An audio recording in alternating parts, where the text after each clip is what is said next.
Recreational fishing is one of Australia's favourite pastimes. Beautiful beach sceneries and warm weather combined with the prospect of a free feed and a fair bit of danger ensures that beaches and rocks around New South Wales have been a playground for many years. Combined with commercial fishing, this activity has led many species to the brink of existence. In 1997, the Marine Park Authority was created to manage important areas for sea organism populations to recover in.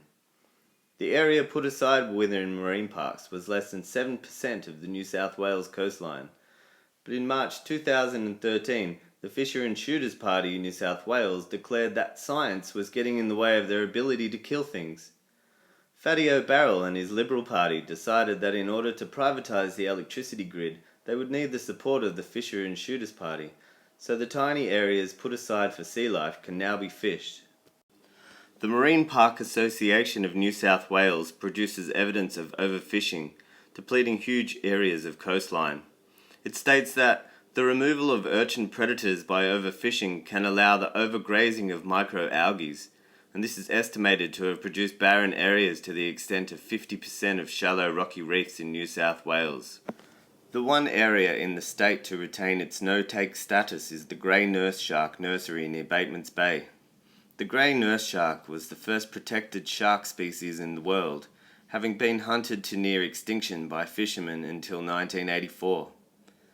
There are approximately 1,200 individuals left in the wild, and evidence suggests there has been no recovery by this species over the period of protection.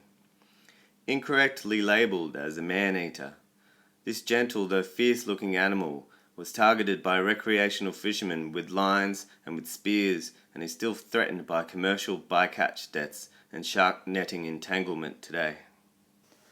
Another species which suffers tremendously from land-based overfishing is the mulloway or jewfish. Its primary habitat is close to the shore around mangroves and shallow reef systems and is therefore accessible by New South Wales fishermen. Recent efforts to restrict the decline in this sought-after species include lowering the bag limit from 7 fish to 2 and increasing the legal size limit from 42 centimetres to 70 centimetres. From the mulloway's decline, we can realise recreational fishing's impact on a specific species in an area. Most data from the New South Wales Department of Fisheries suggests that if people adhere to the strict limits and sizes imposed upon fishermen within marine zones, there will be little impact on fish stocks, and recovery can still occur within these zones.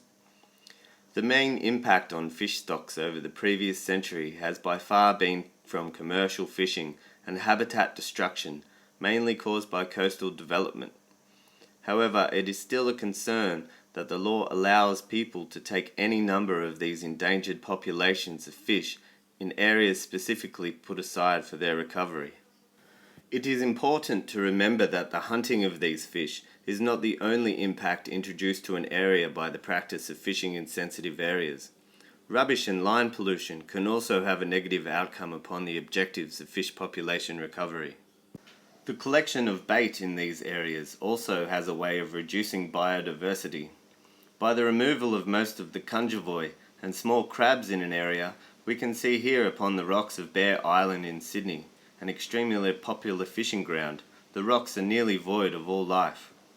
If we compare this to the next headland over, there are massive amounts of urchins and conjovoys still thriving on the rocks. Fishermen typically do not fish at the nudist beach. The challenge for governments in terms of creating working legislation is the correct zoning and community involvement regarding each marine zone's benefit. If education is employed as a tool to give knowledge to people of all socio-economic backgrounds and languages, these no-take zones may be seen as a boon rather than a restriction. Studies from Jamaica have seen endangered fish species double or triple on the outskirts of marine parks. Even Australia's own restrictions, such as those imposed on Ningaloo Reef, have seen some threatened marine species bounce back, given adequate time and protection. In conclusion, no-take zones within marine parks are of benefit to both recreational fishermen and scientists or conservationists which strive to maintain biodiversity in marine environments.